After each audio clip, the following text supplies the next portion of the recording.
And welcome back to the Pitch Putt Puff podcast. My name is Roger, aka RGB. Before we get cooking with our guest here today, we're going to take a quick second to give a shout out to a couple sponsors. We got Golf for CBD, golfforcbd.com. Promo code PPP10 to save yourself 10% at checkout. Golf for CBD topicals are truly a game changer with their patent delivery technology, delivering their strokes ahead of the competition, delivering 10 times more CBD directly to the muscles and joints than your traditional balms and creams. The Golf for CBD topicals are easy to apply on the course, absorb quickly, and do not leave any sticky residue, making them the perfect addition to every golfer's essential toolkit. Throw it right in your golf bag, great on the course, no sticky residue. They also have the gummies and the performance spray as well. The recovery cream, performance cream, though, are definitely where it's at. Like this says here in the ad, truly are a game changer. Also, we have 420 Bliss located at 740 Hoosick Road in Troy, New York. Right up in the Walmart Plaza. Stop in there, check them out. Everything you're looking for, pre-rolls, edibles, tinctures, vapes, you name it, they got it. When you're in 420, make sure you stop in there and check out some jaunty products. They have the blueberry lemonade gummies, as well as a bunch of variety of different flavors, the mango sunrise, the watermelon. Also in the cartridges, they have the resonators. They have the banana ghost. Bunch of different options from jaunty. Let's see here. Yeah, the banana ghost all in one, the grape, the strawberry, all-in-one disposable cartridges available at 420 Bliss as well. So stop in there, check them out, 420-bliss.com, 740 Hoosick Road, Troy, New York. Also go on the app just a little higher. Make sure you're looking at the 420 location. You can pre-order. You can set up your delivery. You can do everything right there on the app or online at 420-bliss.com. And then make sure you check out Trouble Off the Tee, troubleofftheT.com, promo code RGB. We'll get you 15% off at checkout as well as promo code PUFF. You can buy one, get one free on the polos. When you're at troubleofftheT.com, make sure you take a second to take a look at the audiobook available on Spotify and Audible. Author is Marty Minden, narrated by Jake Adams from Country Club Adjacent. Make sure you take a second and check that out. And then last but not least, we got, 52 Sundays, 52sundays.co. Make sure you guys go check out 52sundays.co. Big supporters of the Pitch Putt and Puff as well as the Legends Golf Club, both here in New York and in Cali. Make sure you check out Legends Golf Club podcast, as well as 52sundays.co, promo code LGC15. Going to take a quick break, and we'll get into it with our guest, Golfiti.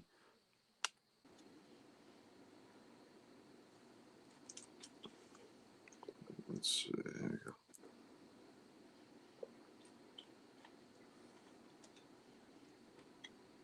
And we're back here on the Pitch Putt and Puff. RGB here with you. Got our guest joining us tonight. We got Max and Bennett from Golfiti. What's up, boys? Welcome to the podcast.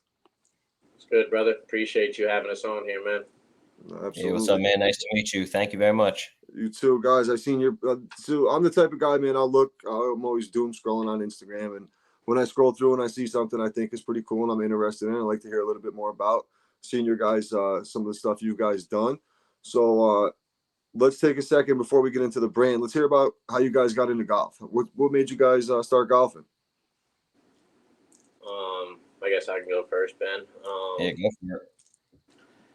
Yeah, didn't grow up golfing. Grew up skateboarding, doing graffiti, kind of running amok in Providence.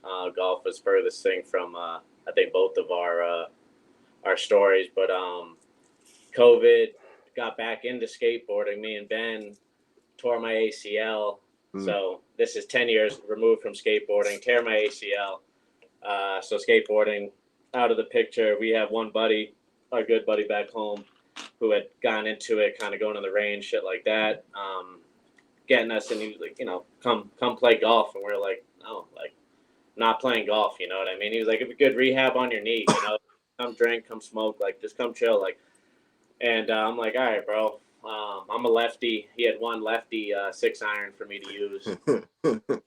That's the only club I had for like first 2 or 3 rounds, I would say. Just teed off with it, chipped with it, and putted righty with his shit. And then didn't get hooked on it for a minute.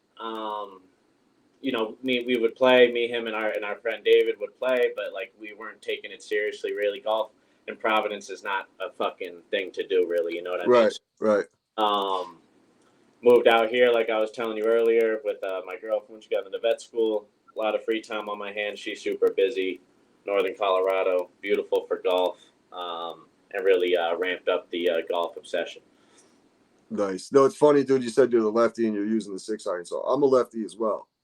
Oh, okay. And I hadn't, same thing. No one has lefty golf clubs that you can go borrow.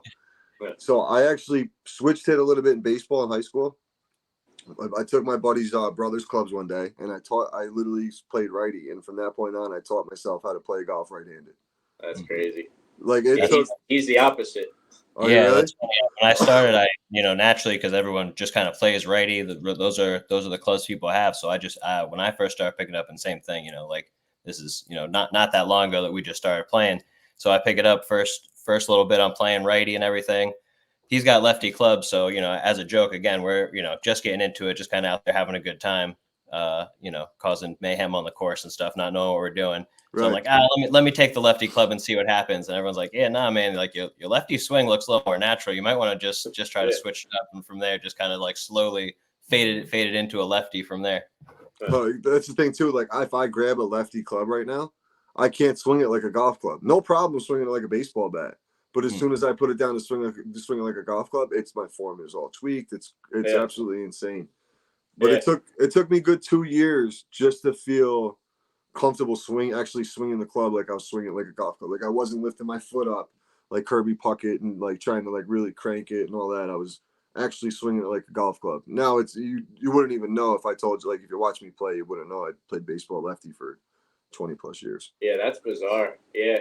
Now it'd be funny though whenever he grabbed one of my clubs, I'm like, yeah, man, most people couldn't like pure a pitching wedge lefty like that. Like the shit looks pretty natural, bro. Like I'm telling you, I think like he didn't. You played baseball maybe for a little bit, but you weren't like super into it, so you didn't.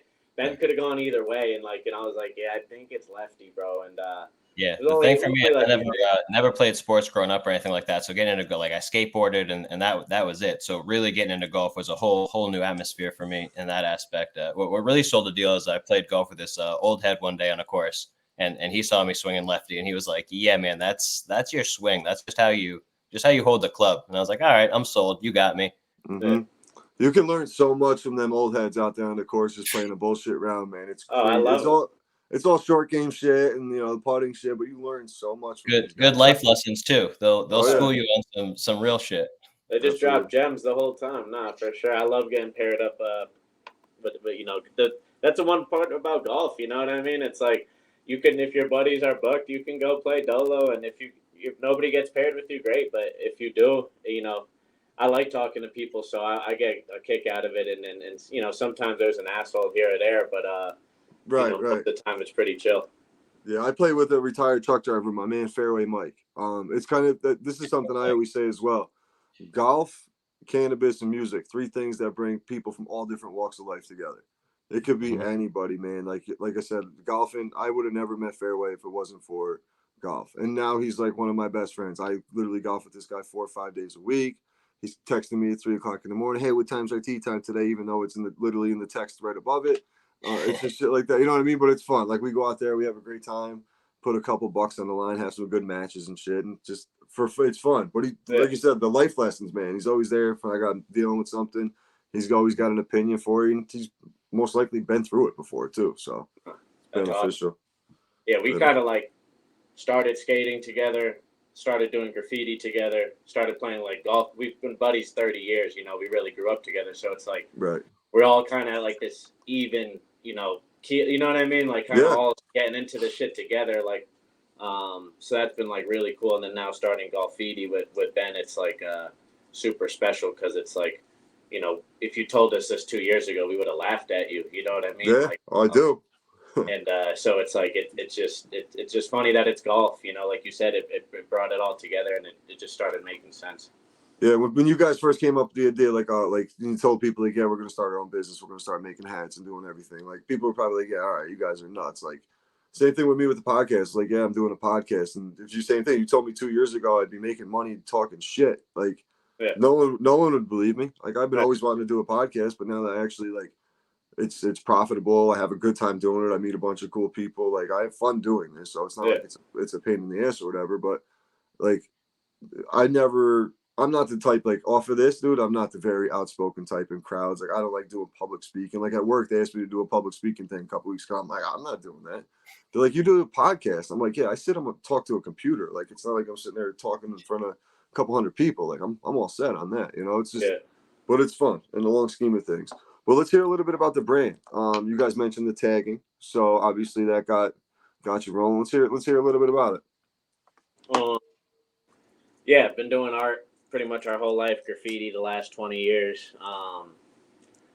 And moved out here, got a job at Dick's Sporting Goods, Okay. selling golf clubs in the golf department out here. And I hadn't really, first job I had in a long time.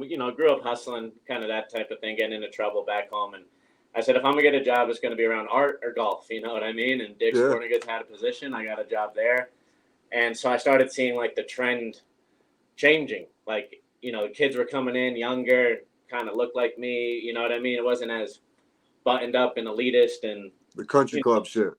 exactly. And like I've seen firsthand, especially parts of Southern Rhode Island could be fucking backwards. Like heads be racist to our buddy who got us into golf, like just real backwards situations. You know what I mean? And it's like, so we've seen that, and so it's like, not that that's not around anymore, but it's like it was changing, and I kind of saw it firsthand working at Dick's, like the type of people coming in there. Started doing these golf paintings, like abstract paintings, kind of inspired by golf, and those started being received really well. Started talking with Bennett, like, yeah, there's something here, bro. Like art and golf mixed. I don't know what it looks like, graffiti, whatever, I don't know. And we just kind of got it going off of that. And I think design had always been a big part of, the art that we did is real design based and illustration based. It really lends itself well to, doing clothing, and, we like clothing, I mean, like we talked about skateboarding, you talked about music, a lot of these things, same thing. There's a style that goes along with the culture, and that's a big part of it. So that's another part of golf that once we started playing golf, we were like, well, yeah, no, we don't wear this type of clothing and stuff like that. Like we don't wear these hats with just like a straight across logo on it, or you know what I mean, plain button up t-shirts. Like we like to have a little more flavor to what we're wearing and stuff. And we started seeing there wasn't really a lane for that out there. So that was a big part of it too. In the past, just like 4 or 5 years, just the demographic of golf has changed so much. Like you see, like I was out there about 5 years ago. You never seen high school kids in the golf course. Now the young kids are out there all the time trying to hit the ball like DeChambeau, and it's like their Tiger moment. Like they have people to follow now, and it's more the live and PGA battle makes it a little bit more interesting. And then they see all these guys on YouTube. They want to be a YouTuber. They want to be an influencer. They want to do this. And it's like they're probably more likely to sit down and watch the good event opposed to sitting down and watching a PGA Sunday if it's not the Masters. And that's drawing a lot of eyes to golf.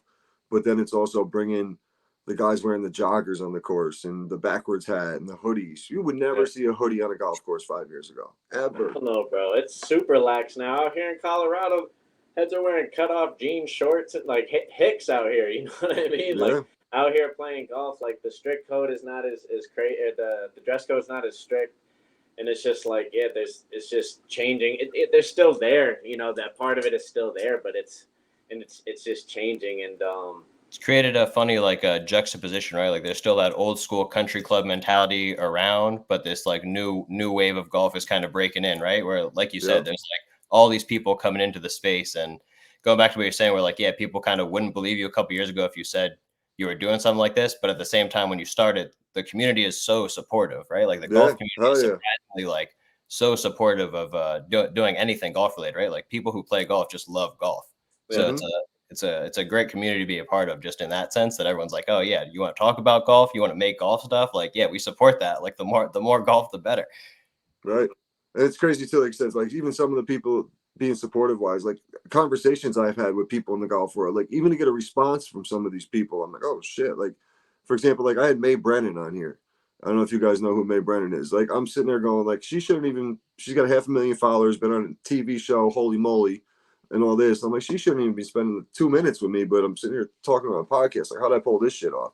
And like, well, I listened to this podcast, this big conspiracy guy, Tinfoil Hat, the co-host XG got on here. None of my friends believe me. I'm like, bro, I just Instagram messaged him, seen him at a comedy show, and before you knew what I was talking to him, I'm like, this is nuts, just from doing a podcast. Connections you never knew you would make, Probably it's just starting, bro. Yeah. The part is starting the shit, and we kind of were going back and forth. I mean, we all seed it almost a year ago, right? I mean, at this point, I was gonna say, I seen your first. I was checking out your IG page. October or something was your first post last year. Exactly. So it's like we kind of got it going, and then had a little hiccup, and then but it's like it's easy to get discouraged, and starting is the hardest part. And it's like, as you know, it's like the baby steps, and just trying to build any sort of momentum is crucial, because you don't always get momentum. When you do, you gotta capitalize on it, and just kind of take advantage of what's going on. And Absolutely. Now you guys are both in the art world. Started out doing art. So design wise, you guys both, like, how'd you come up with the logo? How did that like, how long did that take? I see you got a bunch of different styles you put with it, but like, how did that all start? Yeah, well, pretty much we work real collaboratively. So the nice part about both of our styles and the stuff we do is real kind of similar stylistically. And the other part is, like you said, we've been friends for so long. We just work real cohesively together. So everything is real collaborative. We'll go back and forth. The logo, for example, we kind of come up with the idea together. It starts with just kind of talking about, like, oh, what's the idea behind it? What does it look like? We start drawing some sketches. We'll send it back and forth to each other and kind of each tweak it a little bit. So it's cool to kind of send it back and forth a couple times, keep embellishing it. It's not really one of us; it's both of us really having our hands on each part of every design. Right, because with art, obviously it's so creative and an individual style. So I didn't know if you guys had two like different drastic styles, but it seems like you had somewhat of a similar style going into it, which made the collab a little easier. Even our graffiti, like kind of emulates each other. Like you just kind of grow up. Providence, there's like a New England aesthetic to graffiti. New York, Philly, every kind of region has its own aesthetic. So me and Bennett kind of naturally, I would say, like paint the same way or similar, where we can kind of match each other. It's like, oh, that's kind of what you're on right now, and kind of match it. You know what I mean? Right. So since you guys used to do some tagging, you got any good tagging stories? I mean, it's probably any ones that won't get you in trouble. Yeah, I mean, I've gotten in tons of trouble, bro, my whole life. Arrested tons of times for tag, just miscellaneous things, tagging being one of them. But yeah, I mean, I don't even know where to start, bro. Running from police numerous times, all types of shit like that. Always find a way to get into it. That's what we did, man. That's what we did here in the Northeast as kids, man. There was nothing else to do. We're trapped in the house for 6 months all winter. So once we got outside, we were outside. Kids used to be outside, you know what I mean? Like, yeah. So it's like, like I work, a lot of the heads I work with, like 21, 22. I'm 34. Bennett's a couple years older than me. Yeah, I'm 40, so 41. So yeah. And it's like, it's like, you already know the screen time, all the shit you hear about. Yeah. I mean, I'm like firsthand. Look, like I said, I haven't worked in a minute. So to be like retail working with like a bunch of kids, I'm seeing firsthand, like the screen time, all that shit's are real, like holding a face-to-face conversation. That the art of conversation is dwindling away. You know what I mean? Like it really is. So it's like, I really, like, you hear about it, but it never affected me. I'd chill with my bros and that was it. Now that I'm like working with a bunch of different people, heads who come in there, I'm just like, damn, like, it really is different out here. So, but you gotta be adjustable and be able to adapt. And, me and Ben have talked about before, it's like graffiti makes that, it's a necessity of writing graffiti, being able to adapt to situations, quick on your feet, spontaneity, all that comes along with doing graffiti, and gut instincts is like literally like it's all that. So we're just literally going off our gut and like going what we think is dope, and hoping it catches on, you know what I mean? And the reception's been through the roof, so it's been cool. And we're just getting started. I mean, we have no idea what we're doing, but we're figuring it out as we go.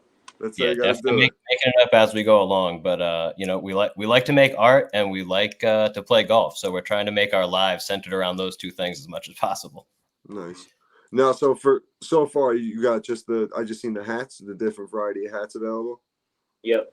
And I made a couple polos just for like me and Bennett to rock when we go play. Yeah. Those are coming.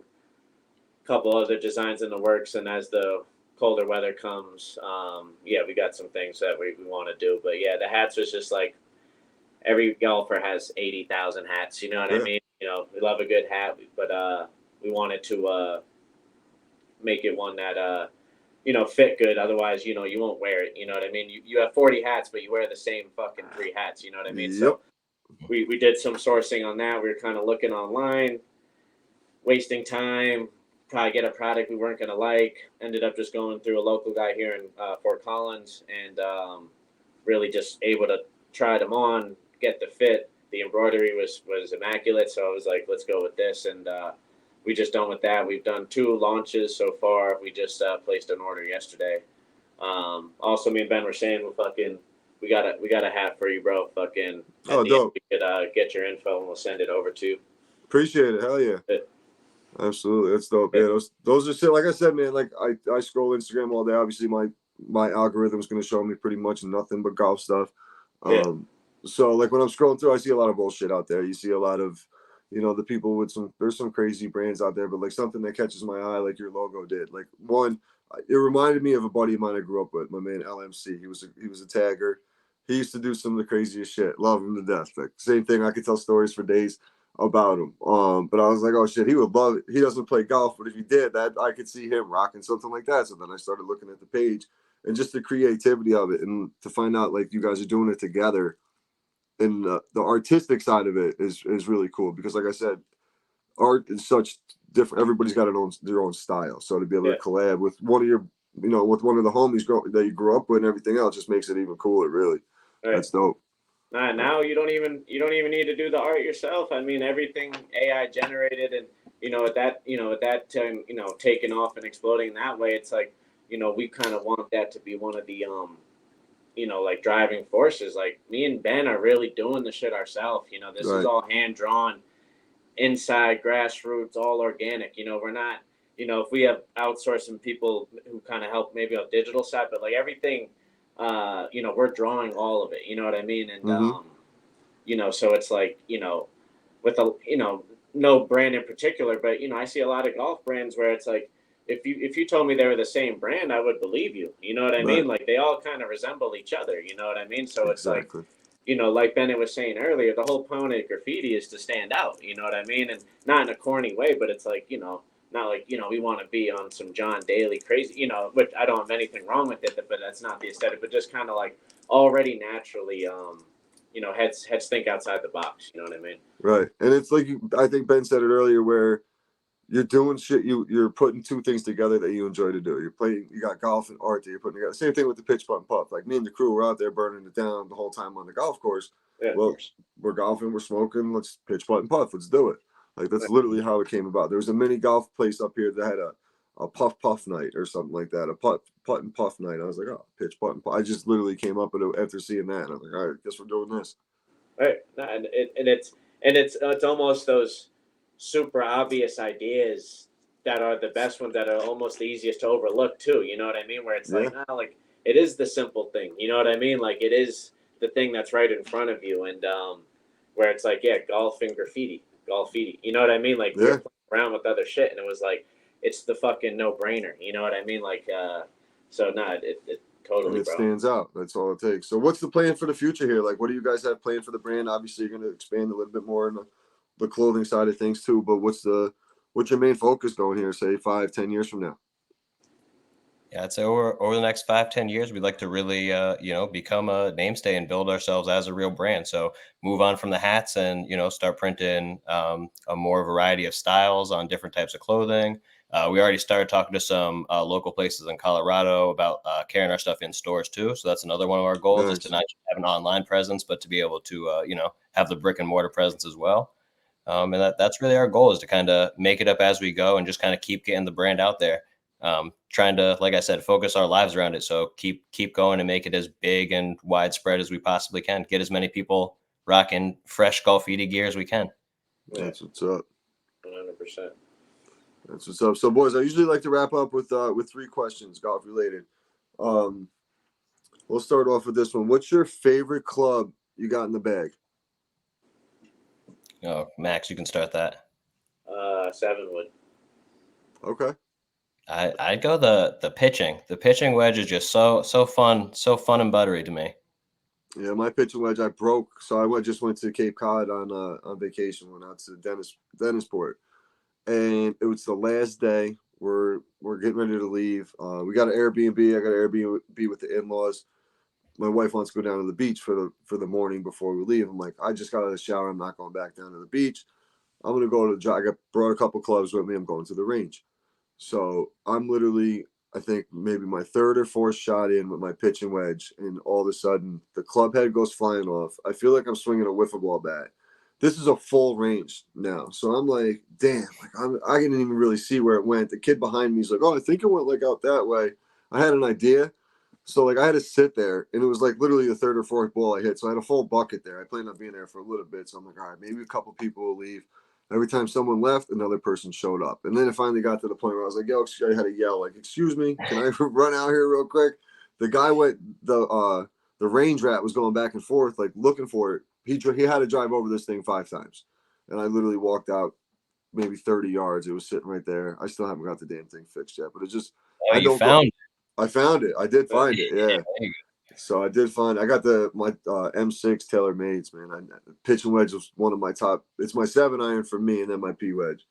But I was like, I need this club. Like, I need it. I had my league match that was like for the championship. The following like couple nights later, I had to borrow a pitching wedge from another guy. It was a fucking You mess. need the P wedge. Yeah, Need it, 7-wood, man. man, is just so versatile, and like it was one of those clubs that like came with one of the first sets I got. Like some random lefty set had a woman's 7-wood in it. Remember, man, I used to crush that shit, bro. You remember? And Yeah. fucking like, yeah, this club is super easy to hit. Like I don't know, so I've always had this weird soft spot for it. And then through my job, got the QI 10 7-wood like for the low for Nice. $100, and it's yeah, just real versatile. Yeah, you can get some nice little come ups working that job. I had a buddy who used to do the same thing. Nice little the trade-in options. You get the first dibs on them pretty much most of the time. Bro, I'd be slinging fucking Golfiti hats out of there, bro. Hell yeah, absolutely. Use the plug, absolutely. Exactly, bro. I'm like, they can't figure out one of the Titleist hats they want. I say, come over here. Yeah. Better believe every golf course I go to, there's pitch putt puff stickers all over with the QR code linked to the right to the podcast. So you got it, man. It's a hustle. It's a grind. People don't think about it, but like even the networking that goes into it, like behind the scenes, people don't realize. Just setting up the interviews and timing everything and just all that type of shit. It's work. It's a second job, really. Sure, and bro. obviously for you guys on your side, it's definitely a second job. So you guys only been playing really full like golf for a few years now, but what's your some of your favorite courses you've played? Have you got a chance to get out and play any different courses, or just a course that like is just one of the courses like that's the course I'm gonna go play every single day kind of thing? I mean, Southern Rhode Island is beautiful golf courses. Shitty thing is, last time I played them, I was in no condition to be out there, and made a fool of myself. So really, like out here in Colorado is where I kind of got more into playing. And I went to one in Breckenridge, which is probably another 3,000 feet elevation from where I am. It's probably a 2.5-hour drive up into the mountains, and played a course out there, Jack Nicklaus course, one of the only. I think, I know he's done a few public ones. This is one of the few public courses he did in Breckenridge, and he's got three 9-hole courses there, all next to each other. And it was like some Jurassic Park shit. It was unbelievable. I was like really in the mountains. The course was hard. It was a good test of golf. So that one probably ranks it for me. I don't know what it was called. Maybe just Breckenridge Golf Club or something like that. Right. But the elk course over there, I remember that. But yeah, it was a lot of fun. Nice. We just took a golf trip, little guys trip out to Portland, Maine, and the courses out there, I will say, were all beautiful. We played at some of the most gorgeous courses I played at, but I have to give a plug to my local home course, Triggs in Providence, where I play the most, and it's a good little local course, and it's in Providence, so you don't get a lot of courses like in the city like that, and nice. It's nice. They keep it nice over there. Yeah. So we'll have to link up, Max. When you come back to the East Coast, man, we'll link. I mean, it's not a far drive for me at all. I'll me and the boys will come out. We'll get around it or something on a weekend. I'm down. Yeah, that'd be great. It's literally. Maybe I'll come out to my old stomping grounds. Maybe I'll come out your way. Dude, we got a nice little tournament going on October 5th. I think there's a couple openings left, man. It's we got my buddy's doing a memorial tournament for his uncle he does every year. It's crazy, like just with the podcast. I do another podcast, the Upstate Golf Guys. And just with the podcast, he used to get like 12 teams. Now it's up to like 32 or something. Like he's almost full with it. So they pretty much can get a full sheet, which is awesome. Yeah. I'm back there in November for Thanksgiving. I'll be in Boston and in Providence, so I'll be both. But yeah, I'm down a link for sure. Oh yeah, I mean it's we can still golf that time of year out here. throw a hoodie Yeah. on and get out there. Absolutely. Yeah. We'll set something up. Yeah, my favorite course I ever played was down in Aruba. I played a really nice course, but Texas, Slick Rock. Went down there for a wedding. And it was me, same thing, like me and all my old school guys were all in their 40s, late 30s, early 40s. And just to have no responsibilities, no kids, we're all out there. I think there was like 24 guys. Just we switched like twosomes. Everybody was like rotating, and like the ninth hole, you hopped in with the guy behind you, like just being different, like to mix it up, scramble. Like it was a lot of fun. Just having a good time. But the course was also, we're playing around cactuses as opposed to pine trees and everything else up here. So cool experience. Cool experience. That was our first trip out to Maine, but the first of many, it looks like, and everybody, you know, we vibed seamlessly, and all 8 of us showed up, which was cool. And so, you know, it kind of set the tone going forward. You know, we had never, all of us are pretty new to golf, so it was like, you know, let's do a trip, and then, you know, it can stay an idea for 3 years if you let it. You know what I mean? Oh yeah. So, like, it was good to get it out of the idea phase and make it happen. Do it. Absolutely. You sound like a lot like me and my friends. Same thing. We got like 8 to 12 of us that we all grew up together since middle school, early, you know, grade school, some of us, and still like everybody's wedding, everybody's in the wedding. There's, you know, we're that group that's got 10 groomsmen in every wedding kind of thing. It's funny. Yeah. I was a groomsman in his wedding. Same shit where we were just saying earlier, like, it's really not, it's kind of rare now, like guys having their like childhood buddies and stuff. You know, like where I'll talk to guys out here, or just other heads I meet out here, and I'm like, damn, like where the bros you grew up with? Like Ben came to visit me last year, and like there's another dude I was, you know, it's like, you know, like I don't know, you know, he didn't have any like high school, or like even high school or college. Just like I thought it was so weird, but it's like it's really not as common. You know what I mean? Yeah. It's not special when you can do it. Like we all kind of just will take up the same hobbies together. You know what I mean? So it makes it super fun. Yeah, because that's kind of how I got into golf. One of my buddy Neil, he's like, "Yo, come play golf. Come play golf." I'm like, "Bro, I suck at golf. Like, I'm not gonna go waste the money. I don't have the clubs. I'm a lefty." Right? He goes, "Come on, man. Let's go. Let's go. Let's go." And he got me to play a scramble with him, and that slowly like built my confidence. Where I was like, "All right, I hit a couple good shots that day. Like, we might have used one of my putts or something like that, but like." Hell yeah. It built the confidence, and I was like, all right, I'll go with you again. And like me and him went out to like a par 3 course, and he just kind of started showing me, all right, hold your hands like this, because I still baseball grip, but I can't interlock or anything like that. But like just showed me the stance, stop moving your feet, stop doing this, like a couple minor tips, and over that time, like then I caught the bug, and I literally started playing as much. Like now with my job, I can play 4 or 5 days a week, which is awesome. Yeah, that's always how it is. There's one person in the group, and he slowly gets everyone in the group. Yeah. He reels you in somehow. He's like, "Oh, just come out and have a good time. Come have a couple drinks. You know, we'll have a good time. We'll play a scramble. You know what I mean? Take it easy." And then next thing you know, you're obsessed with golf. Yeah, that's it. That's that one good shot. It's either that you're really good at it and you want to keep playing, or you're so bad at it you can't take it that you got to get back out there and get better. Right. Like it's just one or the other. For sure. It's expensive though. I wish it wasn't so much money, but dude, our local course, I have a season pass in my local course, so every time I go play, it's $20 for the cart, off I go. Well, this weekend they had the county tournament. We went and played a different place, and when I checked my debit card receipt, I was like, holy shit, it was like $68 for a Sunday morning round. I'm like, damn, like I'm so used to my $20, like this sucks. Right. That's crazy. Extra 50 on it. Plus, we were gambling and everything else. So I made it expensive little Sunday morning. I got my ass kicked.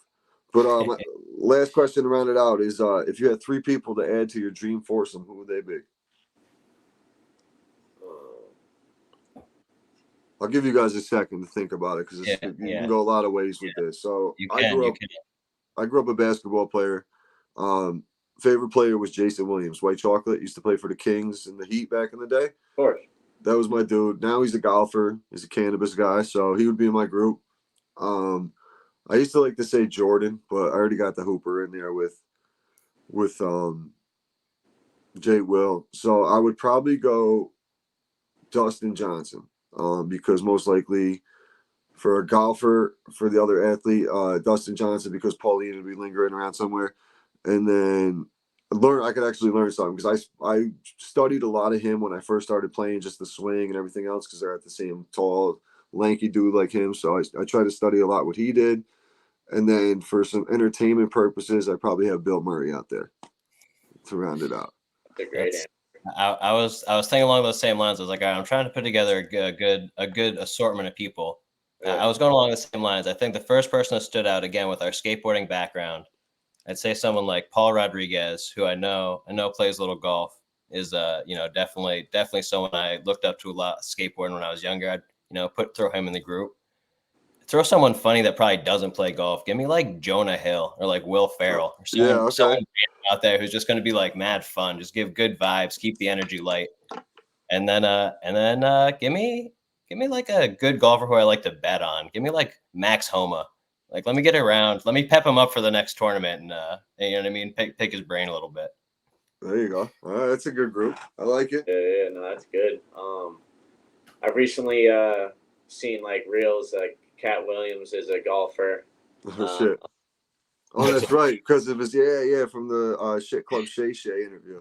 Yeah, and then other interviews of like him on the golf course, and like he really clearly plays and is obsessed, and like in Cat Williams is just tears. So I'll throw Cat in there. I have to go just throw one of the dogs in there, one of the bros. Definitely. Either Ben or my other man who got me into golf. You know what I'm saying? No offense, Bennett.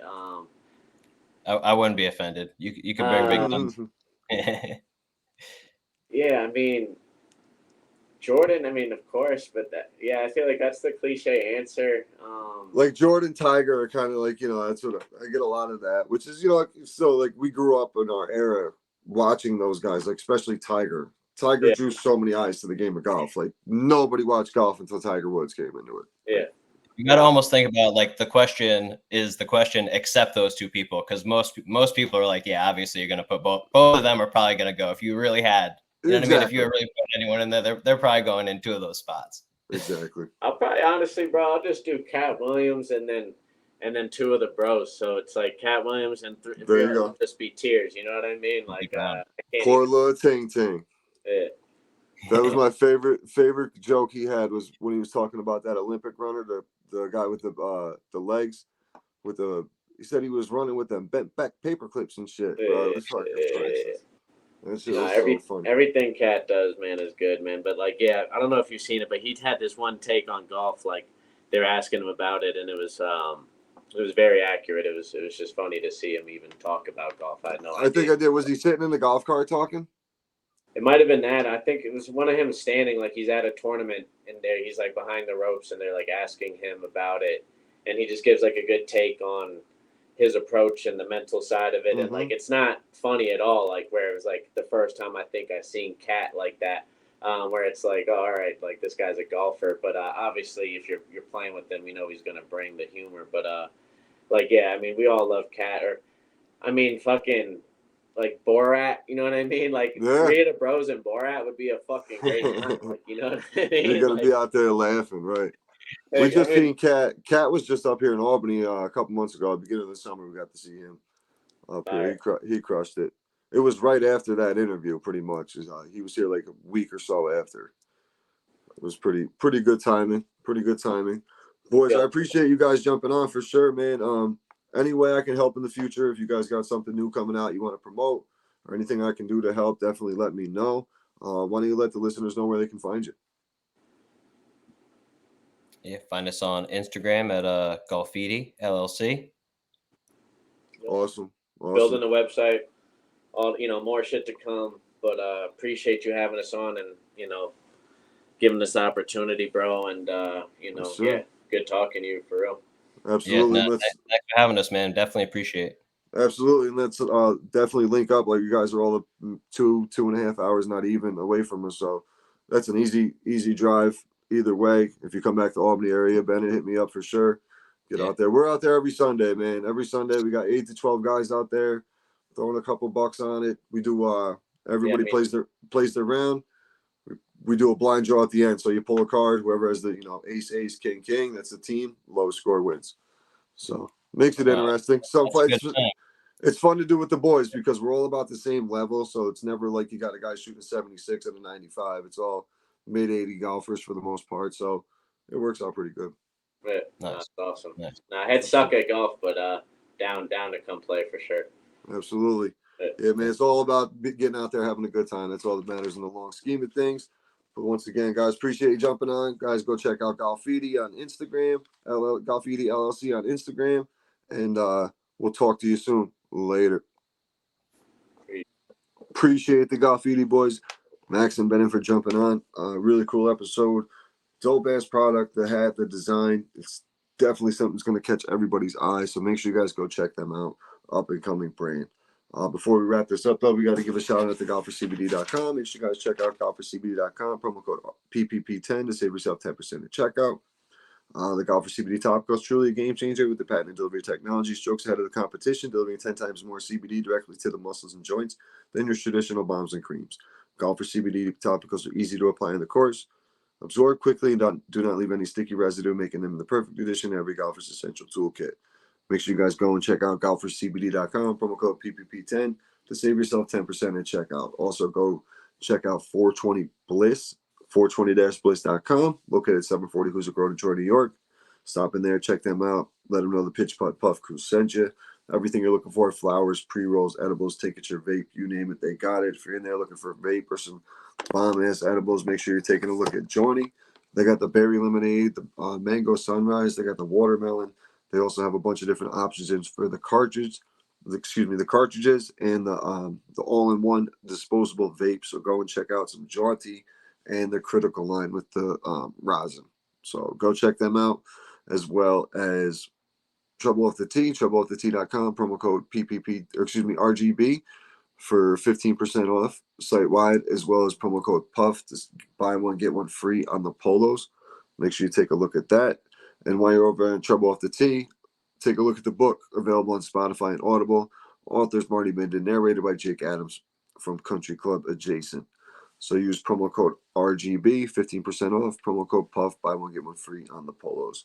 And then we got 52 Sundays, 52sundays.co, promo code LGC15. Big supporters of the Legends Golf Club, the Legends Golf Club podcast, and as well as the Pitch Putt and Puff. So go support 52 Sundays at 52sundays.co. Appreciate everybody tuning in, and we'll be back on Friday with a preview of this upcoming weekend. Later.